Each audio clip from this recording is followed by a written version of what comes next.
சேர்க்கக்கூடிய அளவில்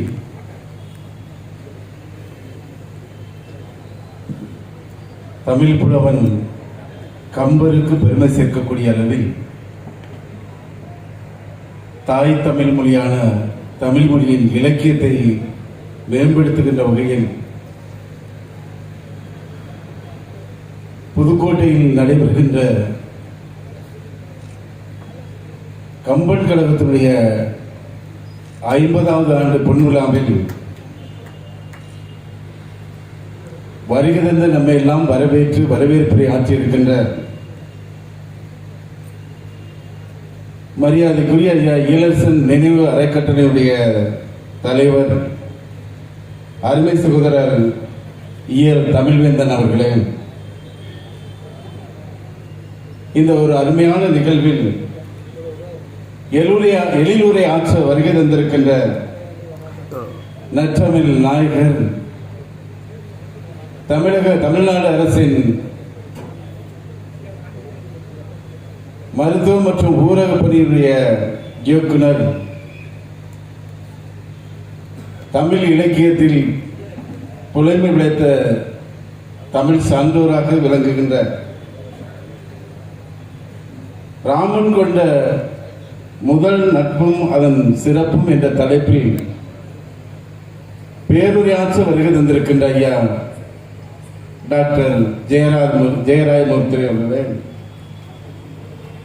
மற்றும் இந்த விழாவில் கம்பன் கழகத்துடைய தலைவராக பொறுப்பேற்று கம்பனுக்கு மட்டுமல்ல தமிழ் மொழிக்கும் சிறப்பு சேர்க்கின்ற வகையில் மிக சிறப்பாக இந்த 50வது ஆண்டு பொன் விழாவை தலைமை பொறுப்பேற்று நடத்தி கொண்டிருக்கின்ற மரியாதைக்குரிய அண்ணன் எஸ்ஆர் அவர்களையும், மாண்புமிகு புதுக்கோட்டை சட்டமன்ற உறுப்பினர் ஆற்றல் வாய்ந்த செயல் வீரர் மரியாதைக்குரிய அருமை சகோதரர் டாக்டர் முத்துராஜா அவர்களையும், மற்றும் இந்த விழாவில் கலந்து கொண்டு சிறப்பு சேர்த்துக் கொண்டிருக்கின்ற கவிதை உரையாற்ற வருகை தந்திருக்கின்ற வாழும் பாவேந்தர் மேனாள் சட்டமன்ற உறுப்பினர் மரியாதைக்கும் போற்றுவதற்குரிய நான் கவிச்சுடர் கவிதை பித்தன் அவர்களே, கலைஞர் தமிழ் சங்கத்துடைய தலைவர் மரியாதைக்குரிய அண்ணன் தான் சந்திரசேகரன் அவர்களே, திருவரங்குளம் முன்னாள் ஒன்றிய பெருந்தலைவர் மரியாதைக்குரிய அண்ணன் KPKT தங்கமணி அவர்களே,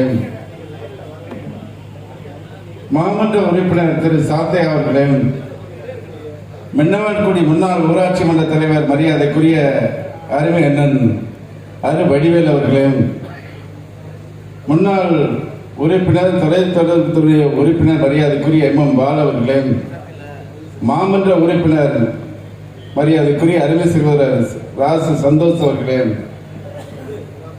இரத்த தான கழகத்துடைய தலைவர் மரியாதைக்குரிய மூர்த்தி அவர்களே, நன்றியுரை ஆற்றிருக்கின்ற அண்ணன் நாராயணசாமி அவர்களே, இந்த விழாவில் பங்கெடுத்து சிறப்பு சேர்த்து பெருந்திரளாக கலந்து கொண்டிருக்கின்ற கழகத்துடைய அத்தனை நிர்வாகிகளுக்கும்,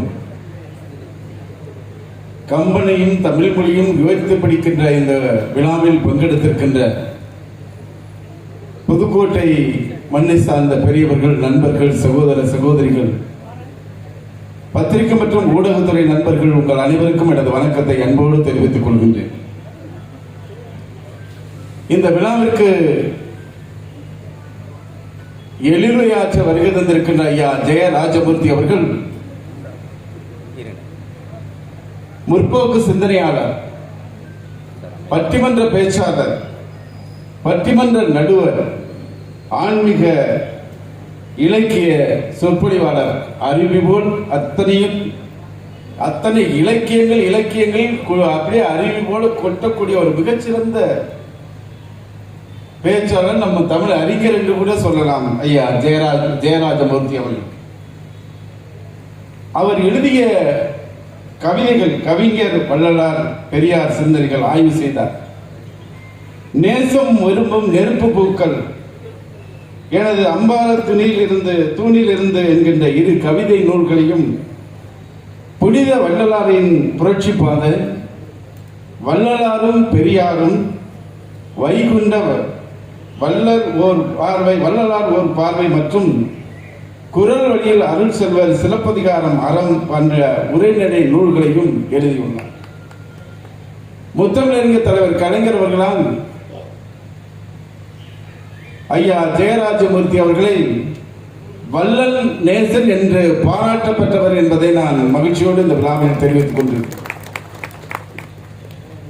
தமிழ் மொழிக்காக, தாய் தமிழுக்காக ஒரு மருத்துவராக இருந்தாலும் இத்தனை நூல்களை படித்திருக்கிறார், இத்தனை நூல்களை ஆய்வு செய்திருக்கிறார். இவற்றையெல்லாம் அத்தனையும் அறிவிப்போல் படிக்காமல் பார்க்காமல் அத்தனையும் நாம் கண்முன் நிறுத்தக்கூடியவர் ஐயா ஜெயராஜமூர்த்தி அவர்கள். குறிப்பாக கம்பர் இயற்றிய கம்பராமாயணத்தினுடைய முழுமையாக படித்து கடந்த ஆண்டு இதே கம்பன் விழாவில் மிக சிறப்பாக உரையாற்றிய பொழுது நாம் வியந்து பார்த்தோம். அப்படிப்பட்ட ஒரு மிகச்சிறந்த சிந்தனையாளர் இன்றைக்கு எளிமுறை ஆற்றிருக்கிறார். நமக்கு கிடைத்த பெருமையாக நான் இந்த விழாவில் நான் பார்க்கிறேன்.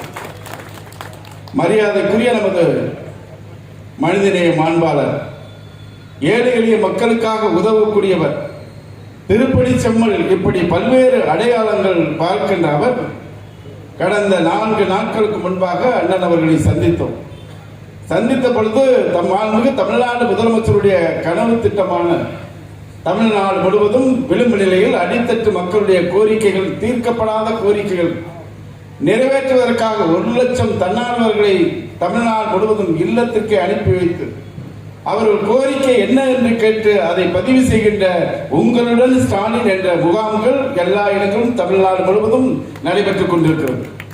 அப்படி ஆலங்குடியில் திருவரங்குளம் பகுதியில் நடைபெறுகின்ற அந்த முகாம்களுக்கு நடத்த வேண்டும். அதை எப்படி நடத்துவது என்று அண்ணன் அவர்களிடத்திலே சொன்ன பொழுது, ஏழை எளிய மக்கள் வருகின்றவர்கள் அவர்கள் மனுக்களை பெற்றவுடன் அவர்களை இல்லத்துக்கே கொண்டு போய் அவர்களை பாதுகாப்பாக வீடுகளில் சேர்க்க வேண்டும். அதோடு மட்டுமல்ல, அவர்களுக்கு அறுசுவை வழங்க வேண்டும் என்று அந்த பகுதியில் நடைபெற்ற அனைத்து முகாம்களுக்கும் தானே அதற்கான செலவை ஏற்று ஒரு மிகச்சிறந்த ஒரு பணியை மேற்கொண்டிருக்கின்ற அண்ணன் அவர்களுக்கு நெஞ்சார்ந்த நன்றியை நான் தெரிவித்துக் கொண்டேன்.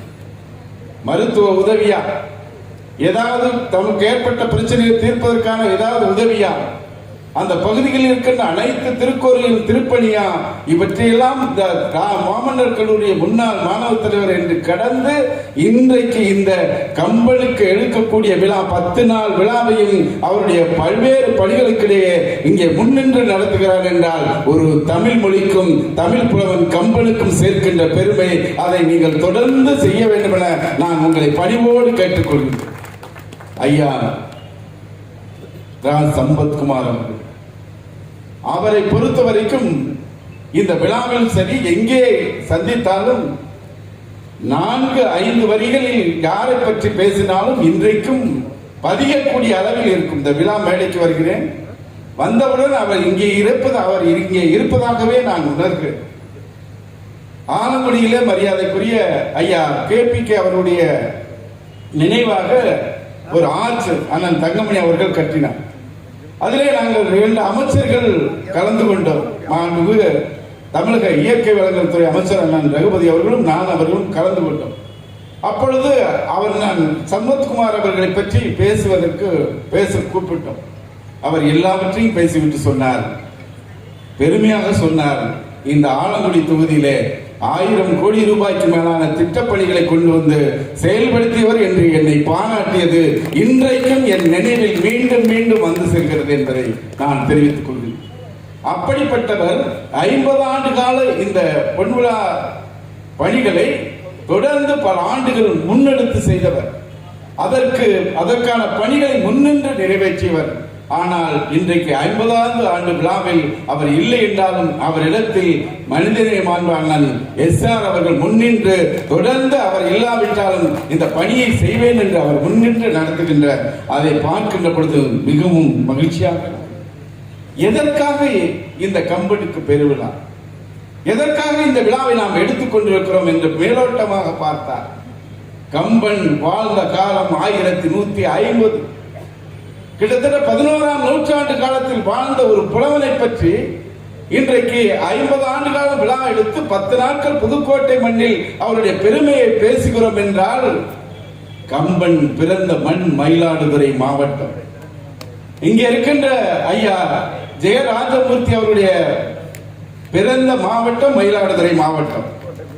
மாண்புமிகு தமிழ்நாடு முதலமைச்சர் அவர்கள் பொறுப்பு அமைச்சராக நான் பணியாற்றுகின்ற மாவட்டம் மயிலாடுதுறை மாவட்டம் என்பதை நான் தெரிவித்துக் கொள்கிறேன்.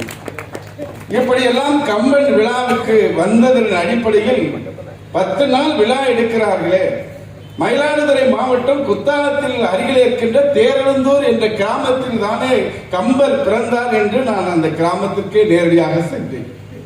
கம்பன் வீட்டு கட்டுத்தறியும் கவிபாடும் என்று சொல்வார்கள். அந்த கம்பன் பிறந்த மண்ணை நான் மிதித்து விட்டு வந்தேன். முழுக்க முழுக்க நான் ராமாயணத்துக்குள் உள்ளே செல்லவில்லை. ஆனால் கதைக்களம் முழுவதாக நமது மயிலாடுதுறை, திருவாரூர், தஞ்சை, நாகப்பட்டினம் போன்ற பகுதியிலேயே கதைக்களமாக அமைத்த மிகப்பெரிய ஒரு காப்பியத்தை இயற்றிய பெருமை கம்பனுக்கு உண்டு. குறிப்பாக யாமறிந்த மொழிகளிலே தமிழ் மொழி போல் இனிதாவது எங்கும் காணோம். தமிழ் மொழிதான், தமிழ் மொழியை போல் உலகத்தில் பலாயிரக்கணக்கான மொழிகள் இருந்தாலும் தமிழ் மொழிக்கு இணையாக மொழிகள் கிடையாது. எப்படி சொல்கிறேன் என்றால், ஒரு மொழி என்பது மனிதன் வாழ்வதற்கான சமூக நீதியை அந்த மொழியை சொல்லிக் கொடுக்க வேண்டும். அதை முழுக்க முழுக்க பின்பற்றியது தாய் தமிழ் மொழி மட்டும்தான். 2000 ஆண்டுகளுக்கு முன்பே கணியன் பூங்குன்றனார் என்ற கவிஞன் சொன்னார், யாதும் ஊரே யாவரும் கேளீர் என்று சொன்னார். எல்லோ நாடு நம்ம நாடு, எல்லோரும் நம் சகோதர சகோதரிகள் என்று சொன்னவன் தமிழன். சொன்ன ஆண்டு 2000 ஆண்டுகளுக்கு முன்பாக. நாட்டில் இன்றைக்கு அருகில் இருக்கின்ற பல்வேறு நாடுகளில் என்ன நடக்கிறது என்பதை நீங்கள் எண்ணி பாருங்கள். தமிழன் சொன்ன கருத்தை பின்பற்றினால் உலகம் முழுவதும் மனித இனம், உலகம் அமைதியாக இருக்கும். அதற்கு வித்திட்டவன் கணியன் பூங்குன்றனார் ஐநா சபையில் பொறிக்கப்பட்டிருக்கிறது. அதே மாதிரி தீதும் நன்றும் பிறதர வாரா என்று சொன்னார். நன்மை தீமை பிறதால் வர்றது கிடையாது. அதே மாதிரி வள்ளுவன் அறிவினால் ஆவதுண்டோ பிரிது நோய் தன்னோய் போல் போற்றாக்கடை என்று சொல்கிறான். பிறர் படுகின்ற துன்பத்தை தான் படுகின்ற துன்பமாக கருதி அவருக்கு உதவி செய்தால் தான் அவன் அறிவுள்ளவன். அப்படி செய்யாவிட்டால் அறிவிருந்து பயனில்லை என்று வள்ளுவன் சொல்கிறான். இதையெல்லாம் தமிழ் இலக்கியத்தில், இலக்கணங்களில் அத்தனையும் முழுமையாக தமிழ் மொழிக்கான சித்தாந்தம் அத்தனை இடம்பெற்றிருக்கிறது. அதனால்தான் 14 வயதில் தமிழ் கொடி ஏந்தி பிடித்த முத்தமிழக தலைவர் கலைஞர் அவர்கள் தன் வாழ்நாளில் தமிழ் மொழியை செம்மொழியாக்கி தந்த பெருமை முத்தமிழக தலைவர் கலைஞருக்கு கிடைத்த பெருமை இல்லை, தமிழர்களுக்கு கிடைத்த பெருமை. ஆனால் இன்றைக்கு தாய் தமிழ் மொழிக்கான ஆபத்து வந்திருக்கிறது. அதையும் பாதுகாக்க வேண்டிய கடமை நமக்கு இருக்கிறது. அதை முன்னின்று செய்கின்ற அமைப்பு தான் இங்கே இருக்கின்ற புதுக்கோட்டை கம்பன் கழகம். தமிழ் புலவனையும் தமிழ் மொழியும் உயர்த்தி பிடிக்கிறார்கள். அவர்களுக்கு எனது நெஞ்சார்ந்த நன்றியை நான் தெரிவித்துக் கொள்கிறேன். கல்வியில் சிறந்த தமிழ்நாடு, புகழ் கம்பன் பிறந்த தமிழ்நாடு, வள்ளுவன் தன்னை உலகிற்கே தந்து வாழ்வுகள் கொண்ட தமிழ்நாடு என்று சொல்கிறான். குறிப்பாக கம்பரை பற்றி எந்த இடத்தில் வைக்கிறார்? கல்வியில் சிறந்த நம்ம தமிழ்நாடு என்று சொல்லிவிட்டு அடுத்த இடத்தில் கம்பனைத்தான் வைத்திருக்கிறார். கம்பனுக்கான சிறப்பு. அதே மாதிரி யாமறிந்த புலவரிலே கம்பனை போல், வள்ளுவர் போல், இளங்கோவை போல் பூமிதனில் யார் பிறந்ததில்லை என்று சொல்கிறார். இந்த பூமியில கம்பனை போல், வள்ளுவனை போல், இளங்கோவை போல் புலவரை இல்லை என்று சொல்கின்ற அளவிற்கு இன்றைக்கு பெருமை படைத்திருக்கின்ற இந்த கம்பன் விழா இன்றைக்கு மிக சிறப்பாக நடைபெற்றுக் கொண்டிருக்கிறது. இங்க இருக்கின்ற இந்த விழாவில் நான் கடைசி வரை கலந்து கொள்ளக்கூடிய சூழ்நிலையில் அது இயலாத ஒரு சூழ்நிலையை அண்ணன் கம்பன் கழக தலைவர் அண்ணன் SR அவர்களிடத்திலே சொன்னேன். சரி என்று சொன்னார். என்னவென்றால், நாளைய தினம் கடந்த 15, 16ஆம் தேதி மாண்புமிகு தமிழ்நாடு முதலமைச்சர் அவர்கள் மயிலாடுதுறை மாவட்டத்துக்கு வந்தார். மயிலாடுதுறை மாவட்டத்துக்கு வந்து அரசு விழாவில் கலந்து கொண்டு அந்த மாவட்ட மக்களுடைய நீண்ட நாள் தீர்க்கப்படாத பிரச்சனைகளை தீர்க்க வைக்க வேண்டும் என்று நானும் அந்த மாவட்ட கழக செயலாளர் தலைவரிடத்திலே கோரிக்கை வைத்தோம். உடனடியாக 8 அறிவிப்புகளை கிட்டத்தட்ட 200 கோடி ரூபாயிலே நிறைவேற்றி தந்த தமிழ்நாடு முதலமைச்சருக்கு அங்க இருக்கின்ற குறிப்பாக மீனவ சமுதாயத்தை சேர்ந்த மக்கள், மீனவ பஞ்சாயத்தார்கள் தமிழக முதலமைச்சரை பார்த்து நன்றி தெரிவிக்க வேண்டும் என்று சொன்னார்கள்.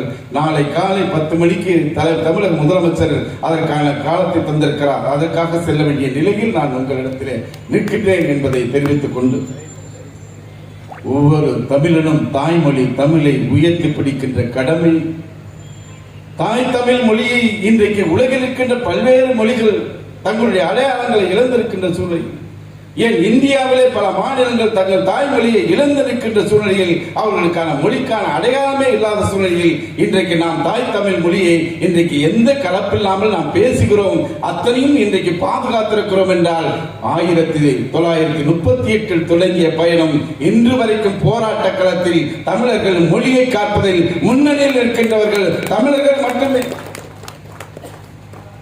தமிழர் என்று ஒரு இனம் உண்டு, தனியே அவனுக்கு ஒரு குணம் உண்டு என்று சொல்லத்தக்க அளவில் நாம் தாய் தமிழ் மொழியை பாதுகாக்க வேண்டும்.